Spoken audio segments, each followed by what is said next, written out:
ഈശോ മിശിഹായ്ക്ക് സ്തുതിയായിരിക്കട്ടെ. ഈശോയിൽ ഏറ്റവും സ്നേഹം നിറഞ്ഞ പ്രിയ മാതാപിതാക്കളെ, മക്കളെ അനുഗ്രഹിച്ച് പ്രാർത്ഥിക്കുന്ന അനുഗ്രഹ പ്രാർത്ഥന ബെനഡിക്റ്റ് പ്രയർ ഇന്ന് 10-ാം ദിനം. ഈ പ്രഭാതത്തിൽ മക്കളെ നമ്മൾ അനുഗ്രഹിച്ച് പ്രാർത്ഥിക്കുന്ന വചനം ഉൽപ്പത്തി പുസ്തകം 28-ാം അധ്യായം 14-ാം വചനം. ദൈവം യാക്കോബിനെ അനുഗ്രഹിച്ചു.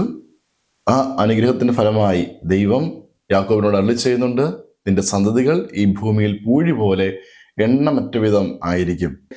ഈ വചനത്തോട് ചേർന്നുകൊണ്ട് മക്കളെ നമുക്ക് അനുഗ്രഹിക്കാം. പ്രത്യേകം വിധം കുടുംബജീവിതം ആഗ്രഹിക്കുന്ന മക്കളുണ്ട്, ജോലി ആഗ്രഹിക്കുന്ന മക്കളുണ്ട്. അവരൊക്കെ അവരുടെ ജീവിതത്തിൽ ഉന്നത വിജയം കരസ്ഥമാക്കുവാനും കുടുംബജീവിതത്തിൽ ശോഭിക്കുവാൻ വേണ്ടി പ്രത്യേകം വിധം ഈ പ്രഭാതത്തിൽ നമുക്ക് മക്കളെ അനുഗ്രഹിച്ച് പ്രാർത്ഥിക്കാം. ഉൽപ്പത്തി 28-ാം അധ്യായം 14-ാം വചനം. നിന്റെ സന്തതികൾ ഭൂമിയിലെ പൂഴി പോലെ എണ്ണമറ്റവയായിരിക്കും. ഈശോയെ, ഞങ്ങളുടെ മക്കൾ അവരുടെ കുടുംബത്തിൽ അനുഗ്രഹമായി തീരട്ടെ.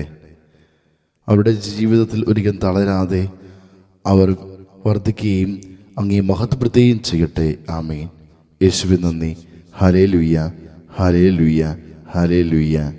ഈശോയെ, പ്രിയപ്പെട്ട സഹോദരങ്ങളെ, ഈ സമയം നമ്മുടെ മക്കളെ അവരുടെ പേര് പറഞ്ഞ് നമുക്ക് പ്രാർത്ഥിക്കാം. കർത്താവായ ഈശോയുടെ പ്രതിഷ്ഠാ ജപം ചൊല്ലി നമ്മുടെ മക്കളെ ഈശോയുടെ തിരുഹൃദയത്തിന് നമുക്ക് പ്രതിഷ്ഠിക്കാം.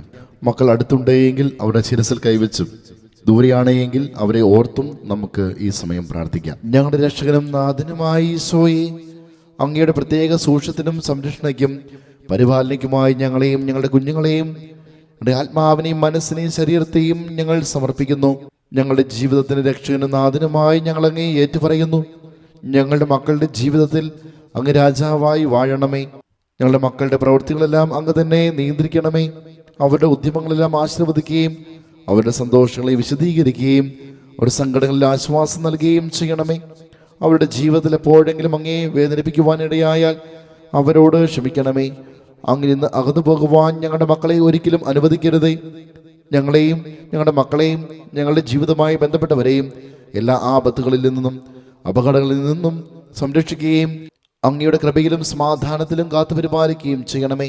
അങ്ങേ കണ്ട് ആനന്ദിക്കുവാൻ സ്വർഗ്ഗത്തിൽ എത്തുന്നവരെ എപ്പോഴും എവിടെയും അങ്ങയുടെ സ്വന്തമായി ജീവിക്കുവാൻ ഞങ്ങളെ എല്ലാവരെയും സഹായിക്കുകയും ചെയ്യണമേ. ആമേൻ.